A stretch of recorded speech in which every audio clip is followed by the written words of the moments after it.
Okay, hi everyone. Good morning. Welcome to our Maritime English lesson for today. I'm your teacher, Teacher Shelly.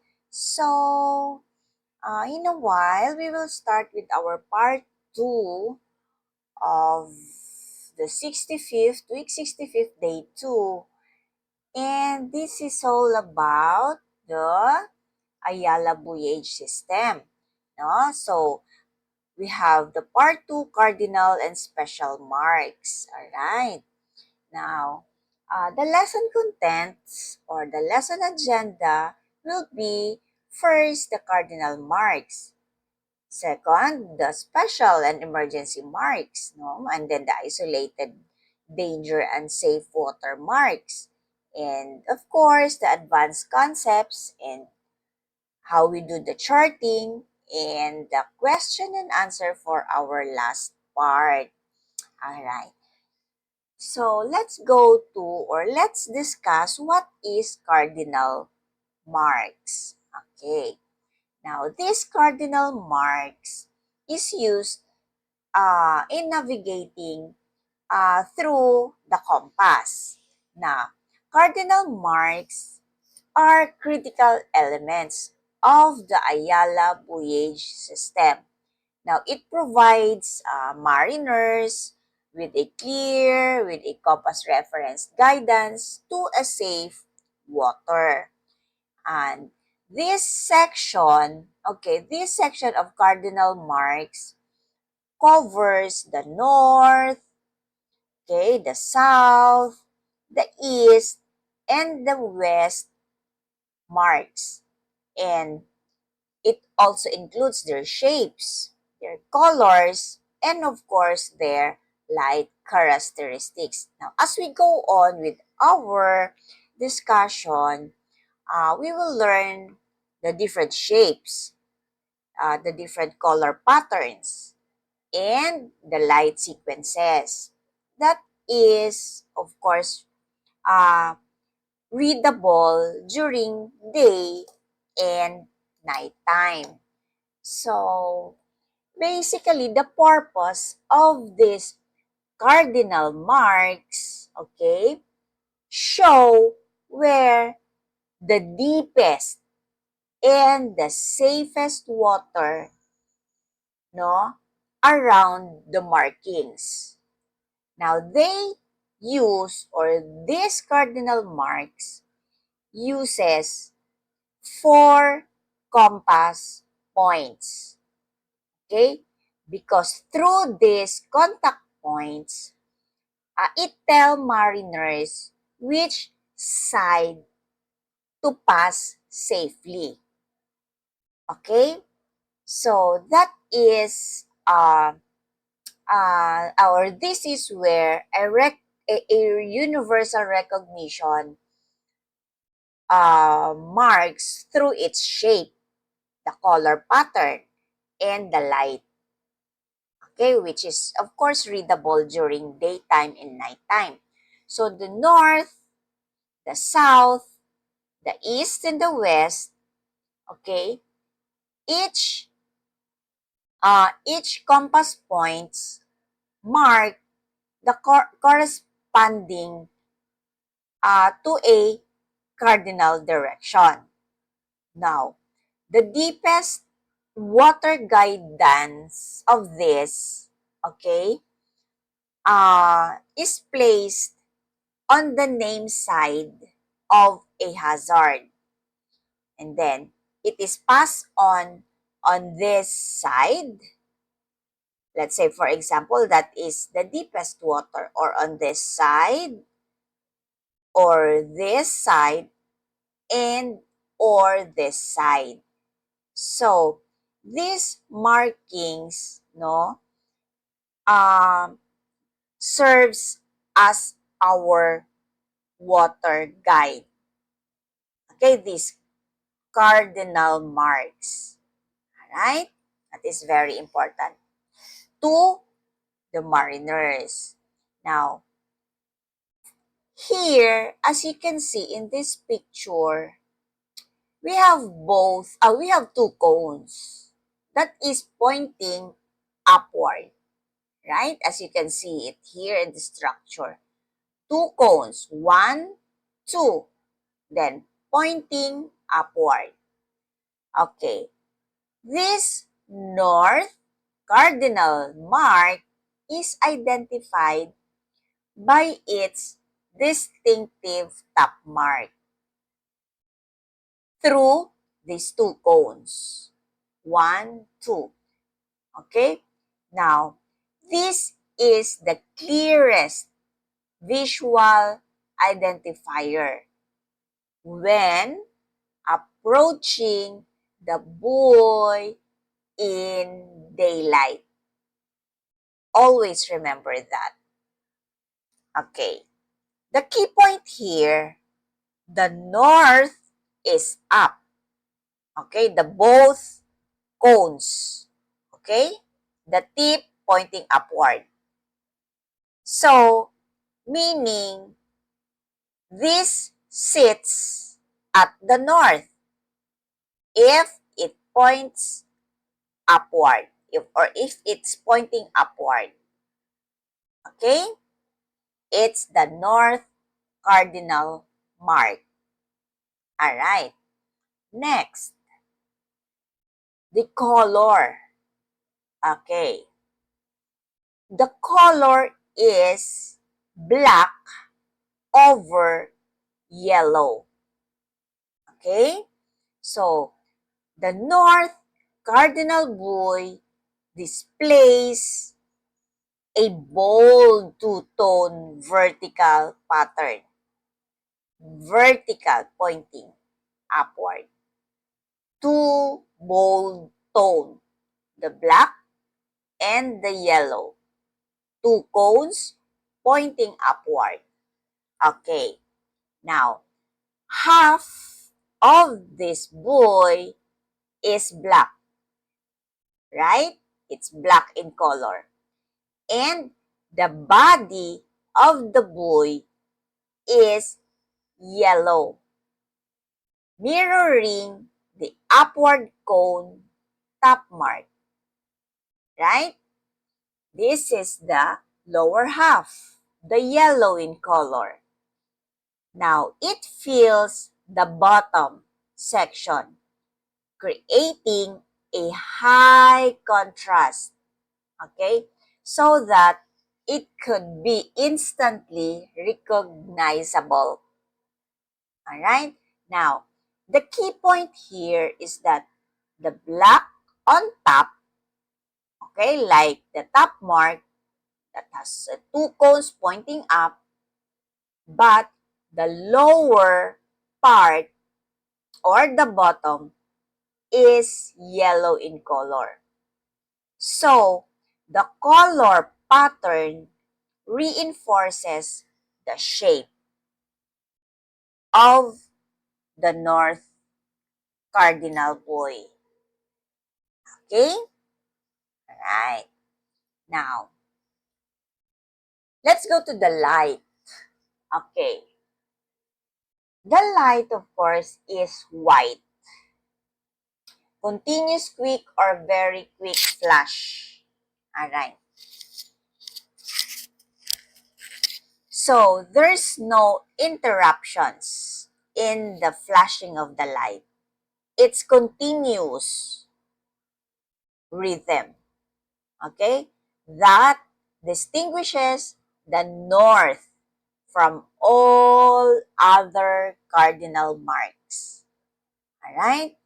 Continuous, no interruptions, approximately 60 flashes per minute. So, could you just imagine? The flashing is 60 flashes, no? In 1 minute. So, that's quick. That's rapid and uninterrupted. So, Q meaning continuous quick. When we say VQ, okay, that's very quick. Now, it is approximately 100 to 120 flashes per minute. Okay? It is even faster. Okay? Now, it is unmistakable at night. No interruptions. The color is white. Okay? Continuously. Alright. So, that's the light. Let's go to this cardinal sign. The 2, 1, 2. But it's pointing downward. Both pointing downward. That is identified as the south cardinal mark. Okay? That is the south cardinal mark. It passed the south of this mark for the deepest, safest water. Okay? Always remember that. Now, the key point here is that the south is down. Both cones, okay? Both the cones, the tip of the cones are pointing downward, just as where the south sits, right at the bottom of the compass. Okay, let's go to the light and the color for the south cardinal mark. All right, still, because it's a south cardinal buoy, it's pointing downward. Two cones, 1, 2. Okay? The opposite of the north. And then, the yellow color is on top and the black color is at the bottom. Right? Or, basically, it is inverted. So, with the light, it flashes 6 times. And a one long flash. Meaning, that is south. Okay? It flashes or it emits 6 quick, fast flashes and a one long flash. Okay? That one long flash acts now as a period, okay, making the sequence unmistakable on a dark chart. Okay, what do we have to remember here is the 6 o'clock pattern. Isn't it that the long hand of the clock is pointing downward? Okay? So, just imagine that. Meaning, you are pointing south cardinal buoy. Alright? Okay.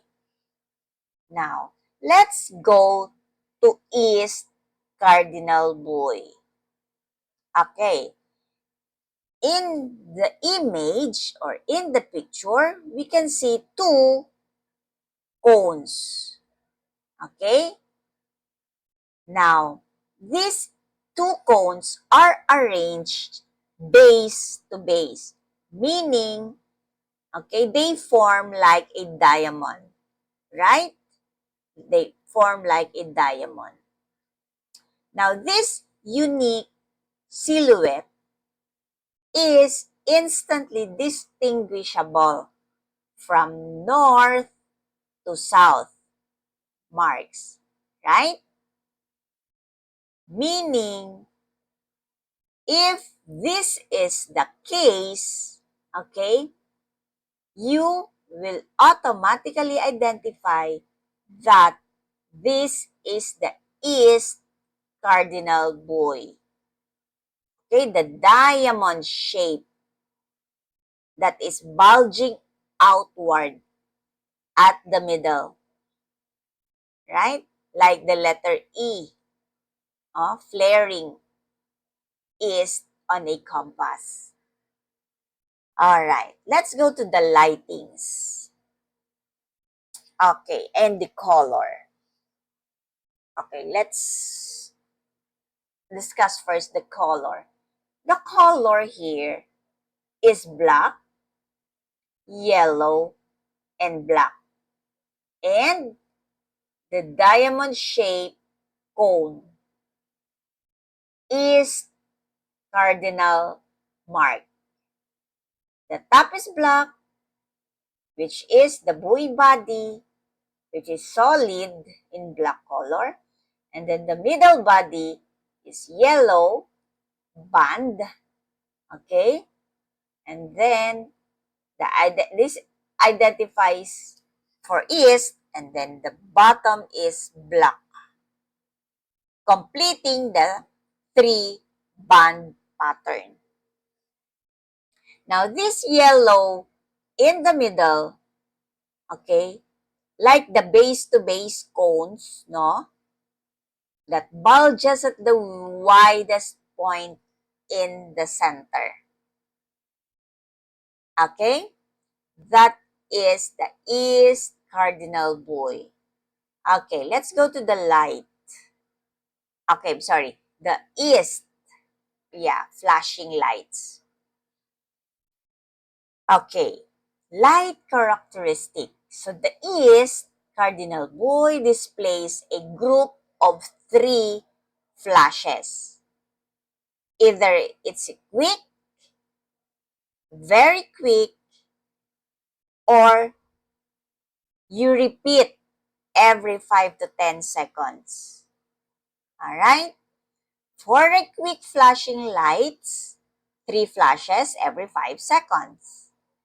While very quick, 3 flashes again every 5 seconds, but it's a little bit faster. And then, the third is the action. Pass to the east of the mark. Okay, the east cardinal buoy now. Okay, always remember that there is a 3 rhythm of flashes. Alright? Remember, the what you call this? The clock that is pointing, the long hand is pointing to number 3. So that is your east cardinal side. Okay. Now, for the west cardinal, okay, as you can see here, the end point of the cones are pointing with each other, right? They're pointing with each other. And still, it has 3 colors, no? The 3 bands. But this time, for the west cardinal buoy, it's yellow, black, yellow. Okay? Now, it looks like, I don't know if you were able to see an hourglass. Hourglass, right? It looks like an hourglass. That's going to be your west cardinal buoy. Now, unlike the east, remember, 3 bands, yellow, black, yellow. The tip of the cones are pointing with each other. That is the west. Okay. For east, still 3 bands but black, yellow, black. And looks like a diamond. So those are the distinguishing factor of the east and the west cardinal mark or west cardinal buoy. Okay? Now, let's go to the light for the west cardinal or the color. Okay. How are we going to read this at sea, when at sea? So, since it is the topmost is yellow, the middle is black, which is the dominant feature, and the bottom is yellow. The middle is sandwiched by two colors, right? The yellow, excuse me. So, this one is their distinguishing pattern, right? The color. Now, for the light, yes, it flashes 9 times every 15 seconds. That's what they call, that's how they differentiate the quick. And then for the very quick, 9 flashes again, but for every 10 seconds. Okay, now, why 9 flashes? Alright, because it simply explains when the clock or the long hand of the clock is pointing on the number 9, that is west cardinal buoy. So to simplify, they pattern the number of flashes to 9 times. That's how, or that's why it flashes 9 times. Oh, that's a very great idea. No? It's a very simple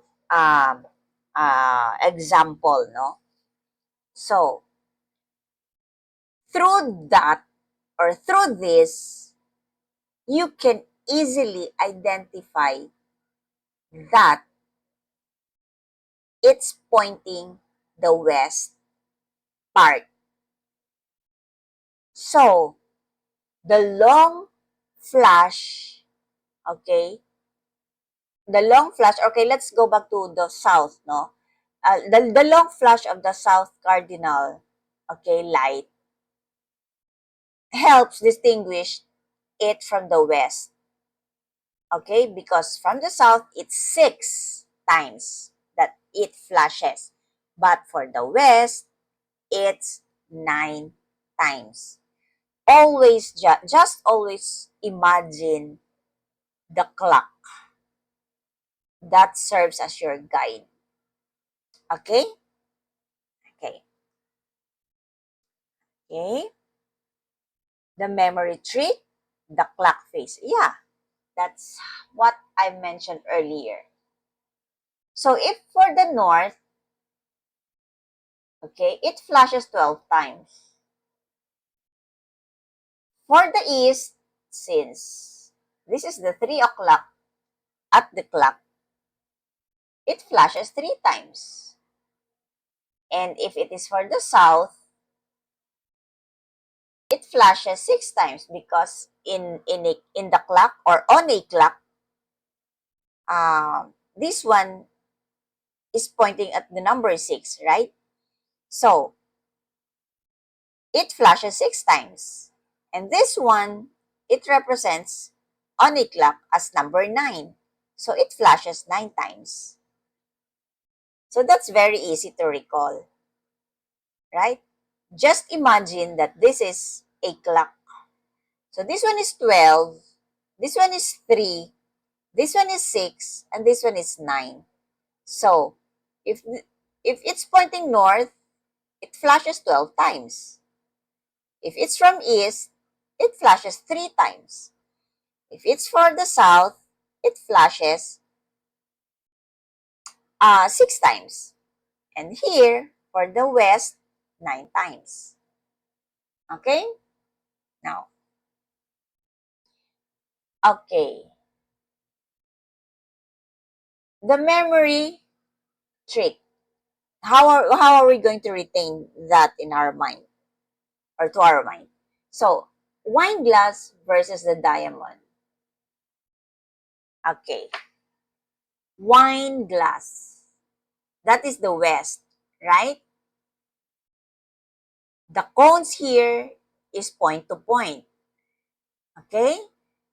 So, you just form a pinch waist, like a wine glass or an hourglass or hourglass. So the wide top, so it has the wide top and it has a narrow in the middle. Okay? So that's how you are going to retain that in our imagination. And the east, the diamond shape, right? Mm. So wider in the middle, they're pointing downward, okay? Or they're pointing outward, okay? Forming a diamond shape. Okay. Now, why does west or wine glass and the east represents a diamond shape works? Okay. These two silhouettes are easily distinguishable even in a poor visibility or even at a distance. Okay? Now, when you pair the shape with the flash count, you can identify right away where is the west and where is the east cardinals, even if it is during daytime or nighttime. Okay, always remember that the west, it flashes 9 times. And the east, the diamond shape, it flashes 3 times. So it's so easy to identify actually. You always remember the clock. Okay? Now, in passing the north cardinal north up 12, that is always where you are passing the safe water. Okay? Or when you encounter, okay, let me rephrase. When you encounter a north cardinal mark, safe water lies on its north. Now, after the course, okay, or after altering the course to keep the mark on your south, okay, that is uh uh that is where, okay, again, when you encounter this north cardinal mark, that is where your safe water. Okay? Now, if you were able to pass through the north cardinal marks, that is now your south part. Okay? Because you were able to pass through already. Okay? Now, the hazard lies south of the mark already. So, always confirm by crossing reference, okay? Always confirm by cross-referencing the chart before you alter your course. Okay? Is it clear, everyone? Okay. Let's go to the special and emergency marks. Okay. The second part of our lesson. Okay. These special marks um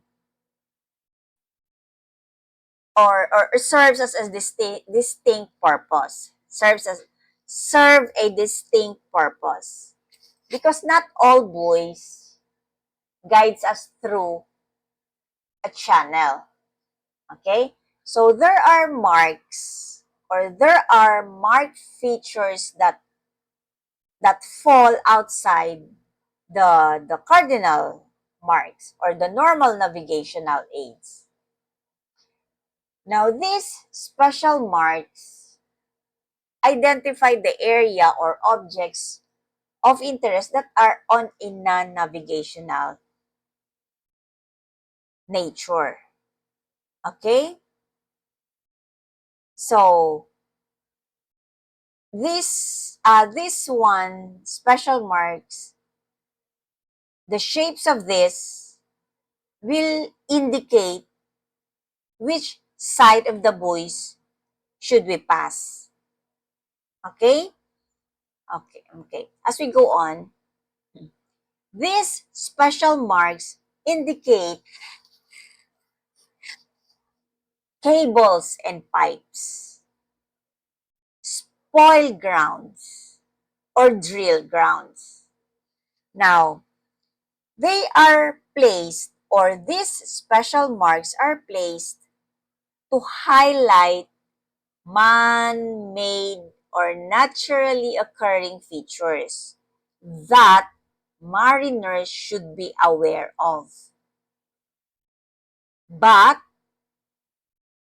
uh, it does not, or but which does not define a safe passage route, although it is a special mark. Okay?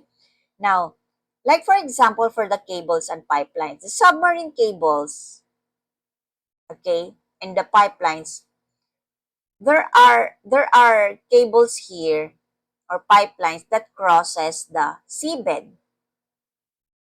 Okay? So they have to put a special marks.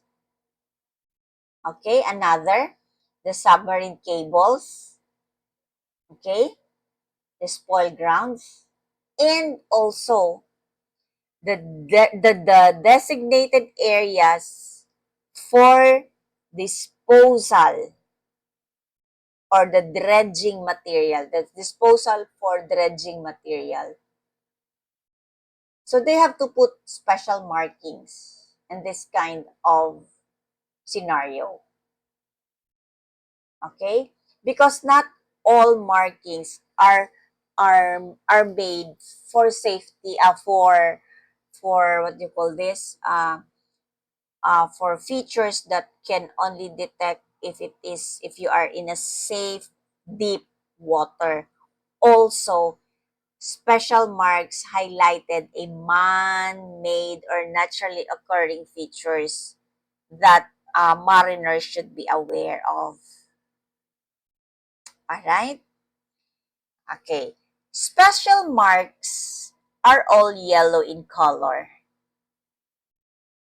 No other Ayala buoy types uses yellow solid color or a solid yellow color because that is the primary color which represents special marks so that it can be instantly distinguishable from lateral, cardinal signs, or isolated danger marks.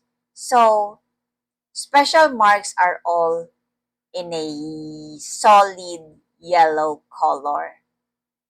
Okay, this is an example of a yellow X top mark. Okay, special markings. Now, this is the only Ayala top mark of its kind, one of a kind. Okay, the diagonal feature, okay, or the distinguishing diagonal markings, okay, and then upright that is crossed from each other represents an emergency wreck marking buoys. Okay, diagonal, pointing upward, or simply, or you will simplify the X marking. That is what they call the St. Andrew Cross.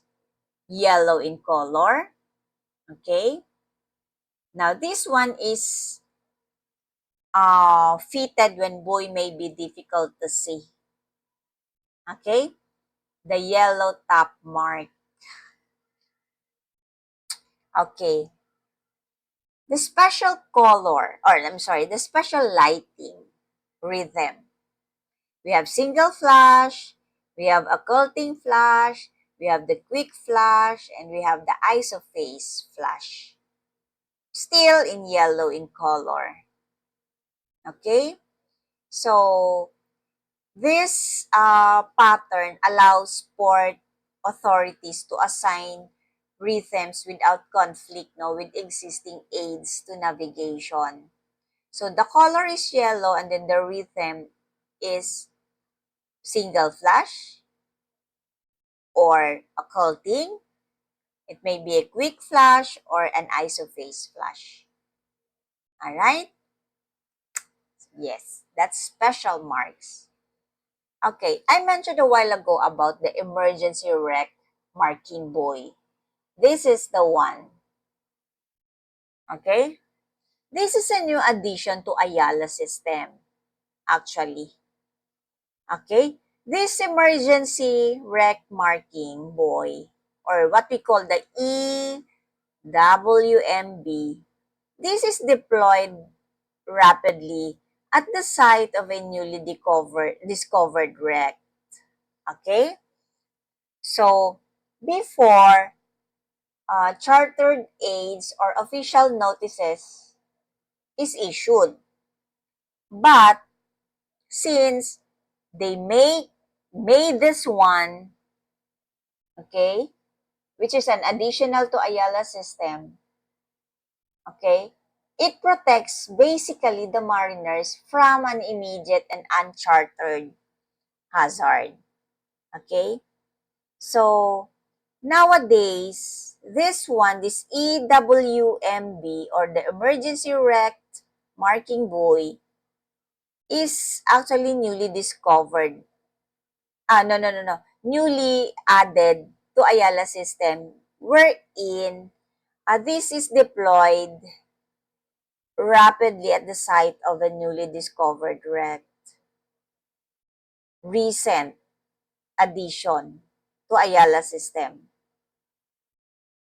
So, we can treat this in the same manner with caution as in any danger mark. Okay? So, as you can see here, it's blue and yellow, right? The EWMB. Okay. The yellow and the blue color with a cross on top, with the yellow cross on top. Okay? So, this unique feature or this unique pattern ensures an immediate recognition even under poor visibility conditions. So the blue and the yellow are equally vertical bands that is distinctive with each other, even if during poor nighttime or poor visibility conditions.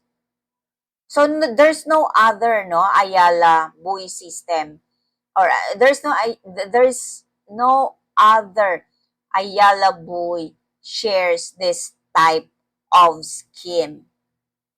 Okay? The EWMB, Emergency Wreck Marking Buoy. Okay. Now, upright yellow cross and alternating flashes. Okay? As I mentioned earlier, these are the special markings. The cross or the X and the plus sign. Emergency wreck marking buoy. So, Same, the topmost are yellow. Okay? And they have a distinguishing pattern, the X as the special, the cross or plus is the emergency wreck marking buoy. Now, the light rhythm, okay, here is that it exhibits alternating blue and yellow flashes. Okay? So, the only buoy in the Ayala system to show two alternating colors, the blue and the yellow. So, the rhythm is internationally standardized to identify emergency wreck markings. Do not be confused with the X, and the plus upright across. Okay? Do not be confused. This one is the special mark, and this one is the emergency wreck marking buoy. Okay. So, the third part is the isolated danger and safe watermarks. Okay, let's discuss it again one by one. So, for the isolated danger and safe watermarks, there are two critical Ayala voyage mark types. Now, understanding the difference of the two could save your vessel. So, this one is the isolated danger mark. There's white light group flashing.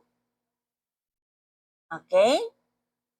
The color is black with red bands, black, red, black bands. And then the top mark here is two black spheres. One, two. Two black spheres. Okay? Meaning, this one signifies danger with safe water around. Okay? While the safe water mark, the light is Morse A. And the top sphere is red in color. Single, only one. And the band is red and white. Okay? And it's alternate the red and the white bands. This one, or simply the stripes are red and white, vertical. Now this one represents or signifies that there's a safe water all around, often in the mid-channel mark, fairway center line. Okay? So that is what isolated danger mark and safe water mark difference. Okay? It's easily identified which one is safe and danger. Okay?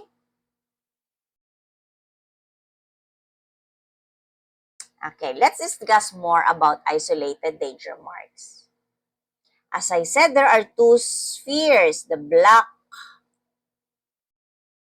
are black and red bands, right?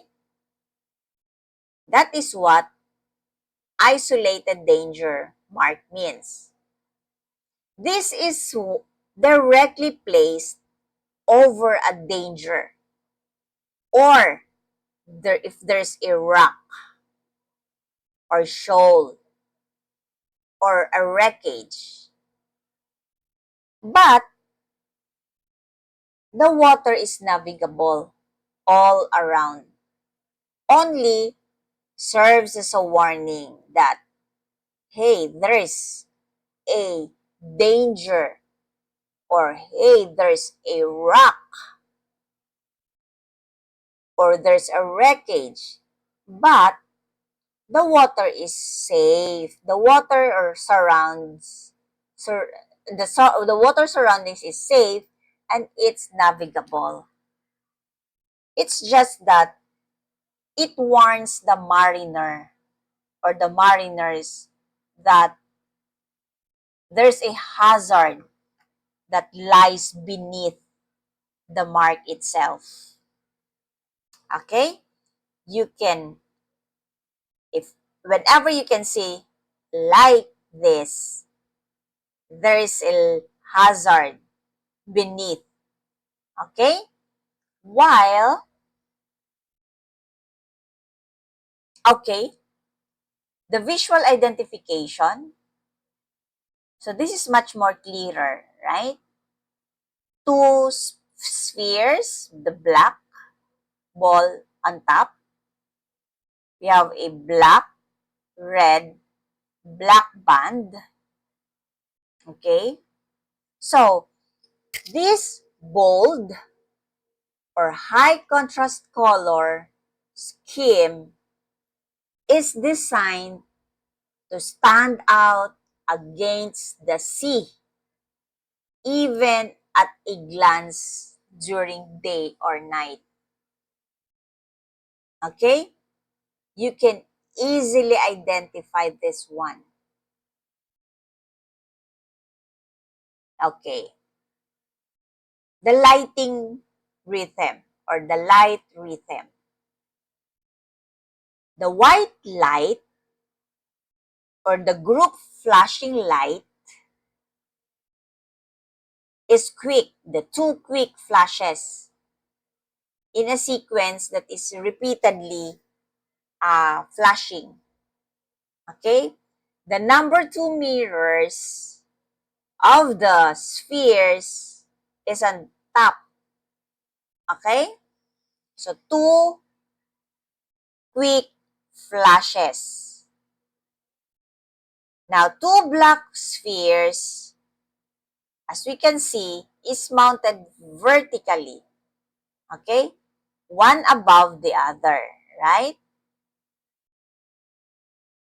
Now, the top mark is a definite day signal for this mark type.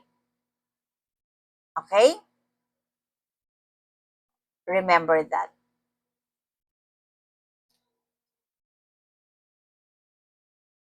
Okay. Now, isn't it? This is the danger mark, right? Beneath this one is there's a hazard. Okay. But the water is navigable.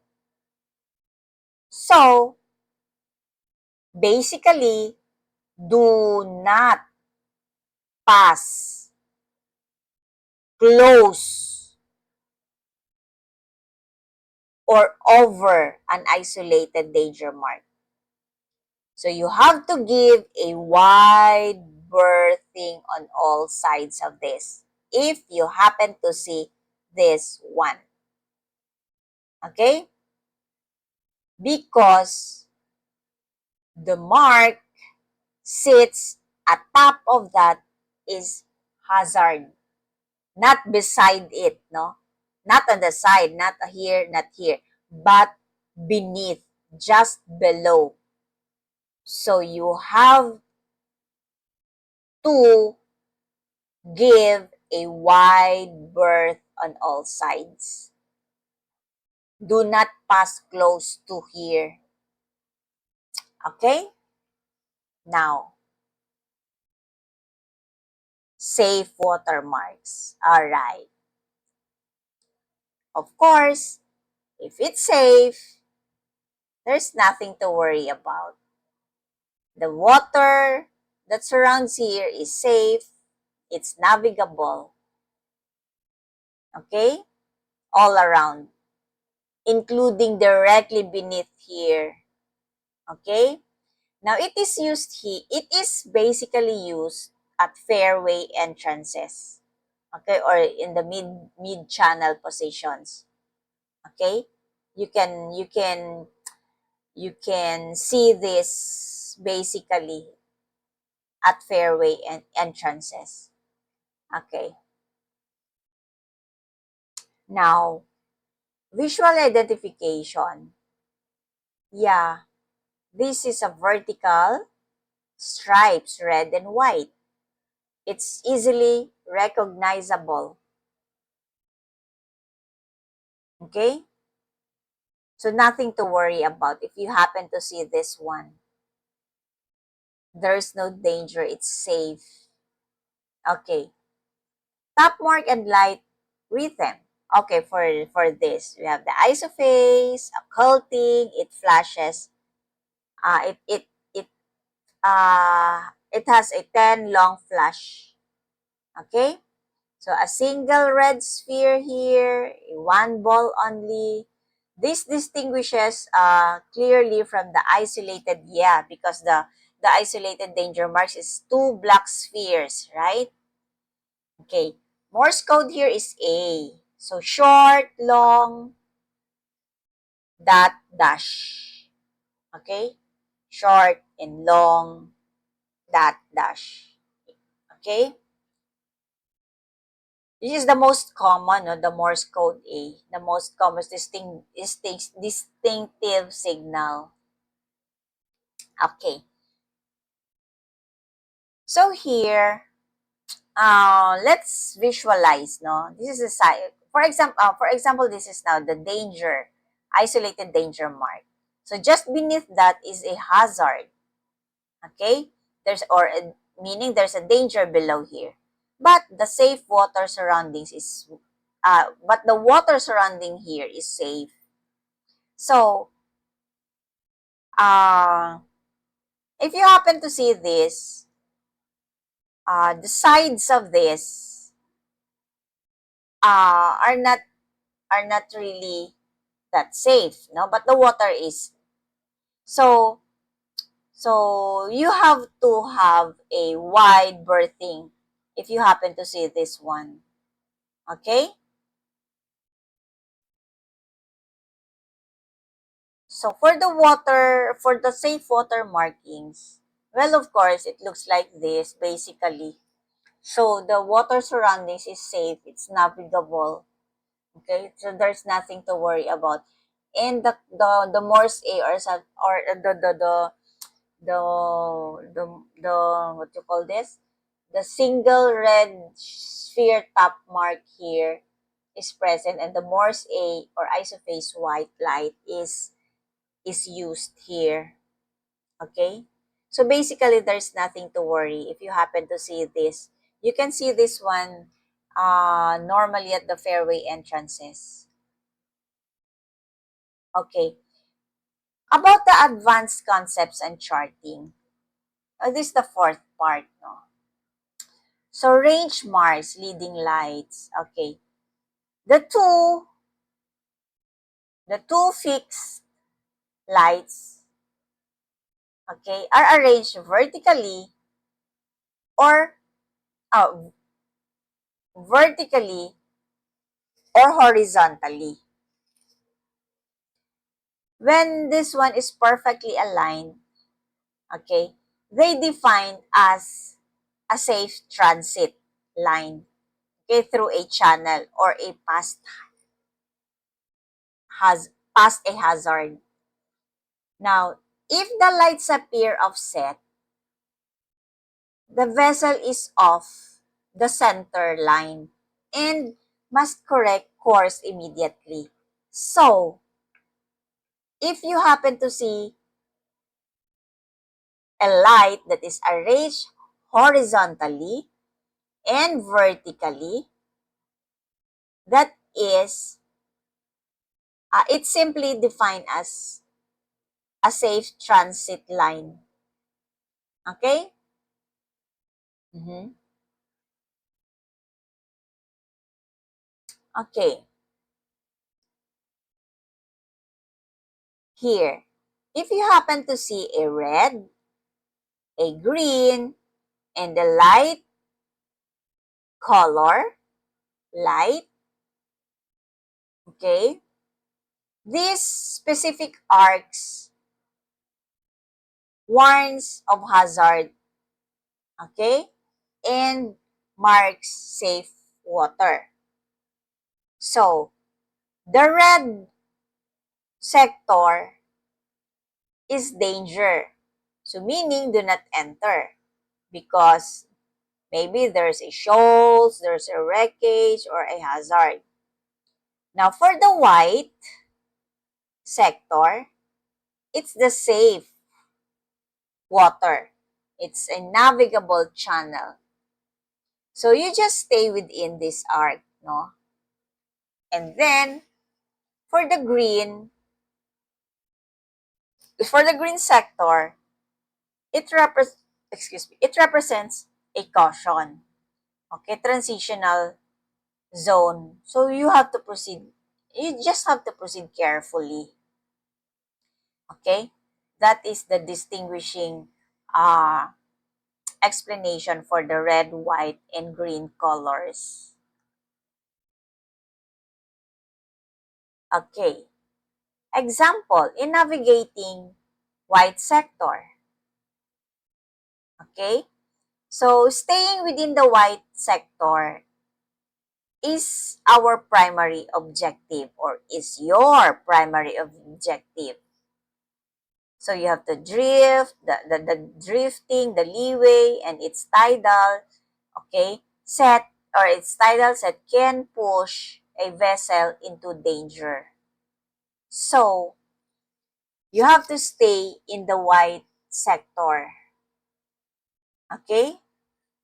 You have to observe, and then you correct right away, and then you maintain your course.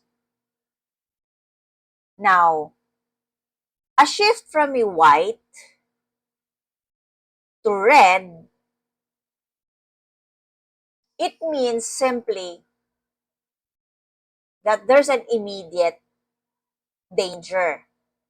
So, you have to alter your course without delay. Now, our main objective really is to stay within the white sector.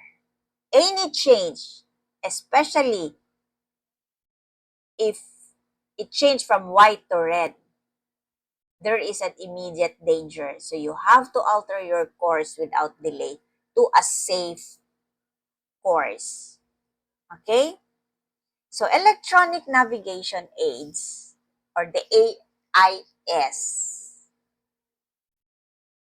aids to navigation. Aton. Okay. We have virtual aton. It is transmitted only. There's no physical marker. And now this is used temporarily or a seasonal hazards. Now for the real aton, there's a physical aid. And they are equipped with AIS transponder for enhancing the identification. And we also have we call synthetic aton.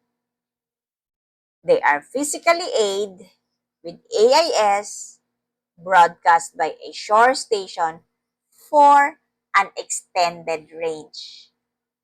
Okay? So, if there is no physical marker, it's virtual. If there is a physical marker, it's the real. Okay? So, with the synthetic. Okay. So, we have here radar reflectors on buoys. Okay. Now, these radar reflectors, it is important because during a zero visibility or a foggy condition or in a dark condition, darkness, there's a total darkness. Basically, our visual identification fails. So, these radar reflectors are mounted on buoys. Okay? So, making them visible on a shipborne radar. Now, this one is essential for there's a reduced visibility or a total visibility. Okay? And this one is mandatory on most major buoys as per Ayala buoyage system. So it may be integrated or it may be retrofitted. So, and they are also coded in a Morse signal. So this is important, especially during foggy weather condition or in a total darkness or a zero visibility. Okay, that's very important. And it is mounted on a on mounted on the buoys. Okay. So this one um is an aid to navigation during bad weather condition. Okay. Um, okay. So here we have to always cross-check with our electronic devices on board, no? So we will not just purely rely on these markings because sometimes this one can happen, no?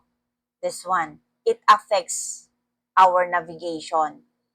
So, maybe the buoys can be dragged off, no, away from the station, away from their position, and sometimes it is submerged, no, or it is destroyed, especially in a freezing condition, or sometimes heavy currents, no, and sometimes it during a heavy storm. So let's not just purely rely on this. We always have to cross check our electronic devices on board, especially the radars, no, and the charts. We have to also cross check always. Okay. So for our question and answer, our question for number 1, okay, is that a north cardinal mark features which specific color pattern? Okay. Is it A, B, C, or D? So which pattern is the north cardinal marks? Okay. It's black over yellow. Okay? Now, what is the light characteristic of a cardinal mark? So, cardinal mark for the south. Is it A, B, C, or D? So, it's letter C for the south. Always remember, always visualize, always imagine the clock. So, if you're in the south, it's pointing downward. It flashes 6 times because on a clock, the long hand is pointing downwards to number 6. Okay? Number 3, which top mark identifies a west cardinal mark? Okay. Is it A, B, C, or D? Basically, West cardinal mark is two cones with points together, the hourglass shape. Okay? That is your west. And an isolated danger mark is placed over a hazard where the water is safe. So, is it A, B, C, or D? For isolated danger mark, it's all around. Okay, it's all around the isolated danger mark. The water there that surrounds the watermark is safe. Okay, it's just beneath that there's a hazard. All right. So what color light is used for a safe watermark? Okay. What color is that? Is it red, green, white, or yellow? It's white. Yes, it's white in color for the safe watermark. And for number 6, special marks, yellow in color, are primarily used for, is it A, B, C, or D? It's identifying the center of a fairway. That is the special mark. Okay. And then for number 7, how would you identify an emergency wreck marking buoy? How? Is it A, B, C, or D? It's letter B. It's the blue and yellow vertical stripes. The emergency wreck marking buoy. The recently added markings in Ayala system buoy. Okay, for number 8. Which cardinal mark is identified by 3 quick or very quick 3 flashes? Oh, imagine now. Imagine the clock. So 3 quick or very quick flashes. It's the east. Yes, east. And then for number 9, what is the top mark for a safe water mark? Okay, it's the A, B, C, or D? Of course, it's letter B, red. Safe watermark. Okay? It's red.